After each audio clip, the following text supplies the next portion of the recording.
Hey, how's it going? It's Marcus back here with another video.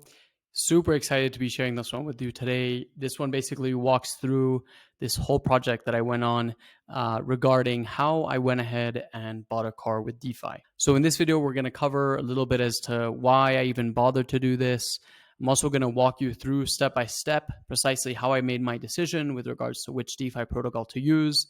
And then once I made my decision with regards to which DeFi protocol I would use, then I will walk you through how you can do this on your end as well. And lastly, I'm going to do a side-by-side comparison where I take one example of what it would be like to take a loan out with a traditional financial institution, and then what that compares to decentralized finance as well. So let's get right to it. Great. So a little bit of background as far as why I would even bother to do this. So if you don't know, I was born and raised here in Guatemala, and as beautiful of a country as we have here, we also happen to be a country with a pretty archaic financial system. So the traditional financial services here often offer really high rates, are inaccessible to people throughout the rural and marginalized communities of Guatemala, and generally don't cater to the masses.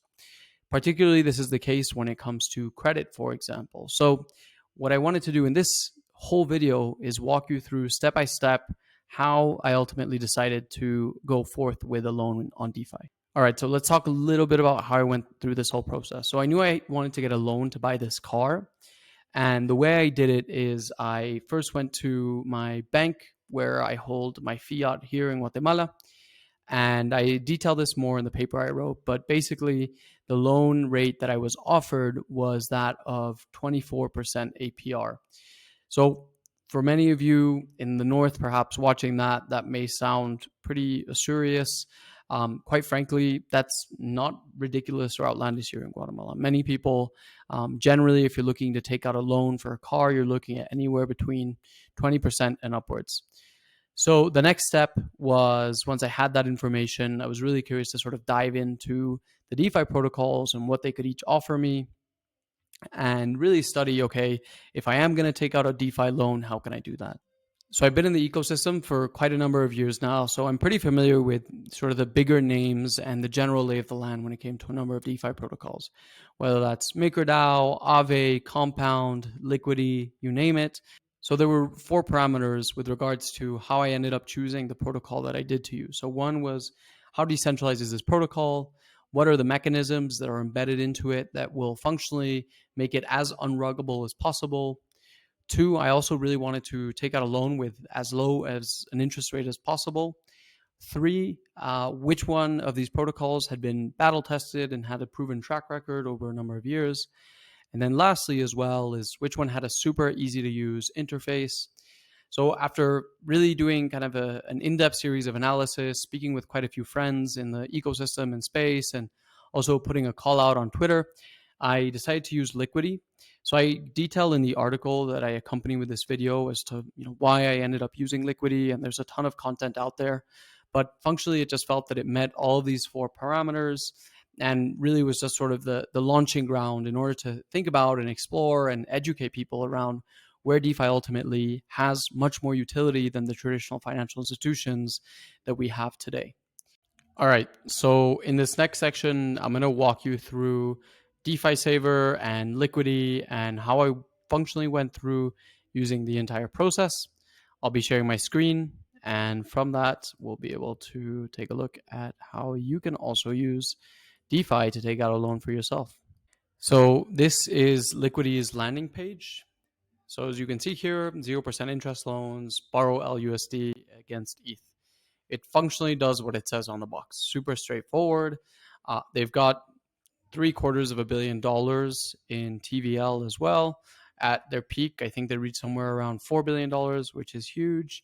And you can see a little bit of information here on Liquity. So interestingly, Liquity doesn't have a front end that you can directly use to access their protocol, right? So the way I generally go about using Liquity and a number of other protocols is what's up here called DeFi Saver. So you go to defisaver.com, you click go to app. In this example, I'm going to be using DeFi Saver Simulation Wallet, with the assumption that the loan that I'm going to take out is going to be that of $20,000, and I will be using Ether on Liquity to do that. So the way we do that is we head over here to Liquity. You can see they have a number of different protocols available. And what you do is you just click on Create Trove. So in the simulation, you come preloaded with 100 ETH. So let's say I want to take out a loan for $20,000, then we will input 20 ETH. Okay. So I want my loan to be that of 20,000 right here. All right. So you can see a whole bunch of information here with regards to the collateral you've input, the LUSD you get back, your collateral ratio, the liquidation reserve, which is functionally an amount of LUSD that is put aside in the case that you are liquidated, and also a 0.5% borrowing fee. And in total, you can see your debt here. Here you can see the liquidity ETH price as well as the liquidation price. So because I want a collateral ratio of around 250%, which obviously is an overabundance of caution, but I'd rather not get liquidated, what I'm going to do here is just play around a little bit with the ETH input, and I will put 26 ETH as a collateral, bring this down to 20,000, and voila, I get a collateral ratio of 243%. Again, as far as the extent to which anyone else would make a decision with regards to their collateral ratio, totally up to them. What you can see is the liquidation price drops substantially from 1100 ETH to about 850. So the next step here is you just create your Trove. You have to connect and accept this on their smart contract wallet. The transaction is completed, and fairly soon we will see this confirmed.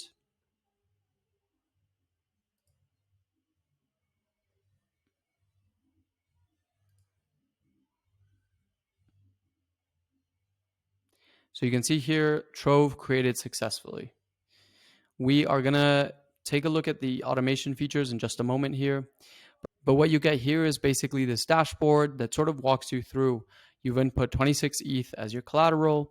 You've taken out a loan for 20,000 ETH, and here is your collateral ratio. You can also see the price of ETH and your liquidation price. So down here, you can see all the different features that are available. You can boost the loan, so you can increase the leverage. You can repay the loan. You can supply more ETH. You can withdraw the ETH. You can borrow more LUSD, or you can pay back LUSD. Once you're ready to pay back the loan, what you can do is you just head over to pay back LUSD, input the amount of LUSD you're ready to pay back, and that's it. So really awesome feature that Liquity also offers is the fact that you can automate a lot of strategies here. So you can, for example, put in a stop loss if at some point you want to close out the loan and repay everything back automatically. You can take profit. Let's say ETH appreciates over the course of the loan. You can take profit and reduce the amount of exposure that you have within the Trove. You can put in a trailing stop loss and a number of other strategies right here. So I will again leave this to you. If you're interested in checking this out, definitely dive further into this. But that is a little bit of the whole sort of ecosystem. You can also set notifications. This is currently unavailable in simulation, but you can basically get notified externally in the case that there may be some sort of big price movement or your position changes in some shape or form. So that's a little bit of the walkthrough of how you can use Liquity and DeFi Saver as a front end to take out a loan.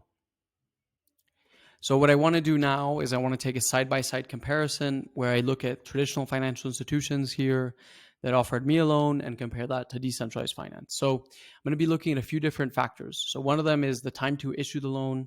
The other one is the collateral ratio that's required. The other point is ease of access and how easy it would be for anyone to access this loan. The interest rate that's offered, also the sovereignty and trustlessness as well, and any additional fees. And then lastly, we'll look at the sort of bottom line numbers. So the way I go through this whole process is I ultimately compare both sides of the equation. So for traditional financial institutions, the time to issue the loan was 3 days.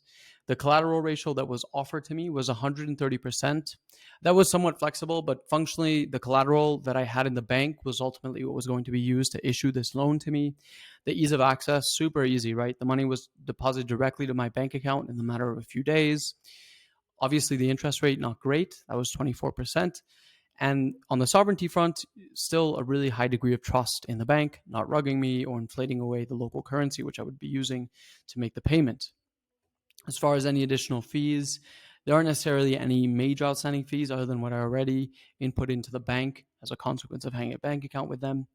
And the total cost of taking out the loan, including the interest rate over the course of 4 years with monthly payments, would have come out to a little over $31,000, right? So if we look at DeFi on the other side of the equation there, so the time to issue the loan was literally 2 minutes plus a day to off ramp, right? So that is certainly a factor and an equation you have to take into account. The collateral ratio for liquidity is at least 110%. Obviously, the higher the collateral ratio, the least likelihood of being liquidated on your Ether position. But I put in 250% collateral to keep a really healthy collateral ratio. So as far as ease of access goes, quite frankly, there's high degrees of knowledge that are required in order for you to access this loan. But once you have your bearings in with on-chain protocols, decentralized applications, and DeFi, it's pretty straightforward. Now, the interest rate, super interesting. The interest rate for liquidity is literally 0%, which is incredible. There is, however, a 0.5% base rate, and that can fluctuate between 0.5% to 5%, never above that. And that's just algorithmically set, doesn't have any human interventions, and that really comes down to the redemption rate within the protocol. So when I took out the loan, that was 0.5%. As far as sovereignty, within the DeFi protocol, fully trustless system, right? Obviously, there might be some smart contract risks.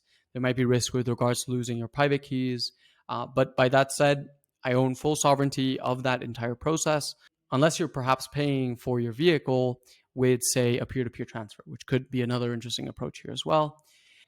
So as far as additional fees go, with the DEX swap fee out of the Liquidity stablecoin into a more broadly used stablecoin, the on and off ramp, and the gas fees, I estimate probably around a 5.6% of the total loan amount, which comes out to 6.1% over the course of the 4 years, right? So the total amount of dollars owed after 4 years would be a little over $21,000. So the question really now comes to, how do these two options compare, right? So obviously taking out a loan with a traditional financial institution, if you can even access that and you're privileged enough, well, that makes it so much easier. However, with DeFi, while there is some more complexity involved, you generally have much better rates that are offered. The collateral ratio, that's a give or take depending on your perspective, right? Now, by that said, being able to collateralize a loan with Ether, which is an asset that I believe will continue to increase in value, especially over the course of the next 4 years, also allows me to capture the value of my Ether without necessarily having to sell it, right? It's a huge, huge benefit. So as you can see, for my specific instance, being able to use DeFi to access the loan is much more preferable than any other alternative that is currently available to me here in Guatemala. Now, by all of that said, I do think it's important to perhaps take a look at some of the more critical takes with regards to the challenges when it comes to the DeFi loan. So for some, having to take an over-collateralized loan may not make a lot of sense. It does in the instance that you perhaps have some ETH, particularly with liquidity, that you can utilize, or another digital asset. So depending on the size of your loan as well, gas fees may also be an impediment with regards to the extent to which you can access a certain protocol. And then also, the on and off ramp fees are also a question here as well. So how comfortable are you having to on and off ramp into crypto if you are receiving your funds in fiat? Another question I got was, why not use something like a liquid staking token and use another DeFi protocol aside from Liquidity to take out the loan? One thing I really wanted to do was focus on ease of access for anyone. So when you start layering on a liquid staking token and another DeFi protocol, and perhaps having to wrap that liquid staking token, there were already too many steps involved. And I also wanted to really hone in on, as trustless, a possible mechanism of taking out this loan. So I think another important thing to consider as well is the capacity for anyone to be able to access these types of protocols. DeFi Saver does make it really easy to take out your loan, even putting a stop loss if, say, there is a substantial drop in the market, or if you want to take some profit along the way up to Despite that, we aren't yet at the stage where DeFi is fully accessible to anyone. So with all that said, that's functionally how I went through this entire process of getting the loan. I'd love to get your thoughts on other strategies and other approaches with how we can bring crypto to the real world. That's one of my biggest passions, is being able to build more decentralized, more equitable systems. And I hope this video serves as a foundational step for anyone that is currently in the crypto ecosystem or perhaps outside of it and wants to learn more about the role of DeFi and bringing real world impact.